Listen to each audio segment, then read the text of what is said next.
Hi, జనవరి 3వ తేదీ జరిగిన కరెంట్ అఫైర్స్ గురించి మనం ఇప్పుడు తెలుసుకుందాం. ఈ కరెంట్ అఫైర్స్ గ్రూప్స్కి, ఈ స్టేట్ పబ్లిక్ సర్వీస్ కమిషన్స్కి వేటికైనా మనకి ఉపయోగపడుతుంది. వీటిలో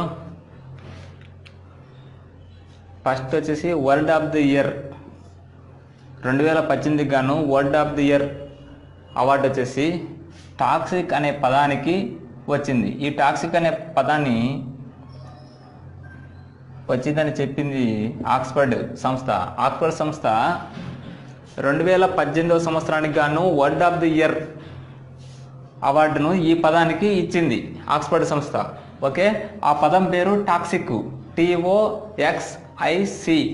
TOXIC. ఈ పదాన్ని ప్రవేశపెట్టింది ఆక్స్ఫర్డ్ సంస్థ వర్డ్ ఆఫ్ ది ఇయర్ 2018 సంవత్సరానికి గాను. ఇంకొకటి కేంబ్రిడ్జ్ యూనివర్సిటీ వచ్చేసి నోమోఫోబియా అనే పదాన్ని వర్డ్ ఆఫ్ ది ఇయర్ 2018గా ప్రకటించింది. ఆక్స్ఫర్డ్ సంస్థ టాక్సిక్ అనే పదాన్ని వర్డ్ ఆఫ్ ది ఇయర్ 2018గా ప్రకటిస్తే కేంబ్రిడ్జ్ యూనివర్సిటీ వచ్చేసి నోమోఫోబియా అనే పదాన్ని వర్డ్ ఆఫ్ ది ఇయర్ 2018గా ప్రకటించింది. నోమోఫోబియా అంటే అర్థం ఏంటంటే మొబైల్ లేకుండా ఉండకపోవడాన్ని నోమోఫోబియా అంటారు. మనము మొబైల్ లేకుండా ఉండలేకపోవడము ఈ పదానికి అర్థం. గుర్తుపెట్టుకోండి. మామూలుగా వచ్చేసి మొబైల్ లేకుండా ఉండకపోవడం అనే దానికి ఏమంటారంటే నోమోఫోబియా. కేంబ్రిడ్జ్ యూనివర్సిటీ 2018వ సంవత్సరానికి గాను వర్డ్ ఆఫ్ ది ఇయర్ అవార్డును ఏ పదానికి ప్రకటించిందంటే టాక్సిక్ ఆర్ నోమోఫోబియా అని చేస్తూ, అప్పుడు నోమోఫోబియా. ఆక్స్ఫర్డ్ అనేది టాక్సిక్ అని గుర్తుపెట్టుకోండి. ఇంకపోతే నెక్స్ట్ టాపిక్ వచ్చేసి Dena bank, Vijaya bank, bank of Baroda, ఈ 3 బ్యాంకులను విలీనం చేసింది కేంద్ర ప్రభుత్వ ఆమోదంతో.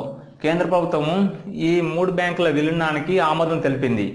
ఈ 3 బ్యాంకులు విలీనము ఏప్రిల్ 1, 2019 సంవత్సరం నుంచి అమల్లోకి వస్తుంది అనమాట. ఈ 3 బ్యాంకుల విలీనము ఏప్రిల్ 1, 2019కి అమల్లోకి వస్తుంది. ఇప్పటికే అతిపెద్ద జాతీయ బ్యాంకులైన SBI ఫస్ట్ ప్లేస్లో ఉంది. సెకండ్ బ్యాంక్ వచ్చేసి ICICI బ్యాంక్ ఉంది.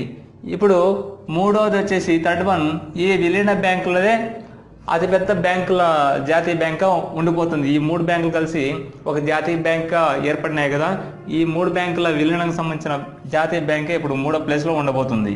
ఓకే, ఇకపోతే నెక్స్ట్ ఇంతవరకు గవర్నమెంట్ బ్యాంక్స్ ఈ 3తో 20+ ఉన్నవి, ఇప్పటితో గవర్నమెంట్ బ్యాంక్స్ 19కి పరిమితం చేశారు మొత్తం. ఓకే, 21 వరకు ఉన్నవి ఇప్పుడు 19కే పరిమితం అయిపోయినాయి అనమాట. ఈ బ్యాంకుల విలీనంతో గవర్నమెంట్ బ్యాంక్స్ 19కే పరిమితం అయిపోతాయి. ఇకపోతే నెక్స్ట్ టాపిక్ 160వ ఇండియన్ సైన్స్ కాంగ్రెస్. ఇప్పుడు జరగబోయేది 160వ ఇండియన్ సైన్స్ కాంగ్రెస్ 2019లో పంజాబ్లోని జలంధర్ అనే ప్రాంతంలో జరుగుతుంది. దీన్ని ఈ ఇండియన్ సైన్స్ కాంగ్రెస్ని ప్రధానమంత్రి మోడీ గారు మనకు ప్రవేశపెడుతున్నారు. ఈ 160వ ఇండియన్ సైన్స్ కాంగ్రెస్ సంబంధించింది ఇతివృత్తం మెయిన్ ఇంపార్టెంట్. ఈ ఇతివృత్తం వచ్చేసి భవిష్యత్ భారత్ శాస్త్ర సాంకేతికత ఇతివృత్తం. మెయిన్గా గుర్తుపెట్టుకోవాలి. ఈ ఇయర్ కరెంట్ అఫైర్స్కి మొత్తం వస్తుంది. గ్రూప్స్కైనా, కానిస్టేబుల్ ఎగ్జామ్స్కైనా, UPSC సివిల్స్కైనా ఇతివృత్తం అనేది చాలా అడుగుతారు అనమాట. ఎక్కువ క్వశ్చన్స్లో అడుగుతాడు, ఎక్కువ ఎగ్జామ్స్లో. ఇతివృత్తం వచ్చేసి భవిష్యత్ భారత్ శాస్త్ర సాంకేతిక, ఇంగ్లీష్లో వచ్చేసి future Bharat science and technology. Okay, next GAFA tax అనేది దాన్ని ఫ్రాన్స్లో ప్రవేశపెట్టారు.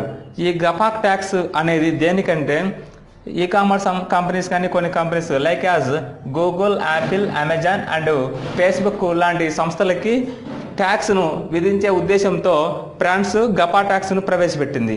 ఈ గపా ట్యాక్స్ ప్రవేశపెట్టిన ఆర్థిక మంత్రి, ఫ్రాన్స్ యొక్క ఆర్థిక మంత్రి ఎవరంటే బ్రూనో లే మైరే. బ్రూనో గుర్తుపెట్టుకోండి, బ్రూనో లే మైరే అనే ఆర్థిక మంత్రి, ఫ్రాన్స్ యొక్క ఆర్థిక మంత్రి గపా ట్యాక్స్ను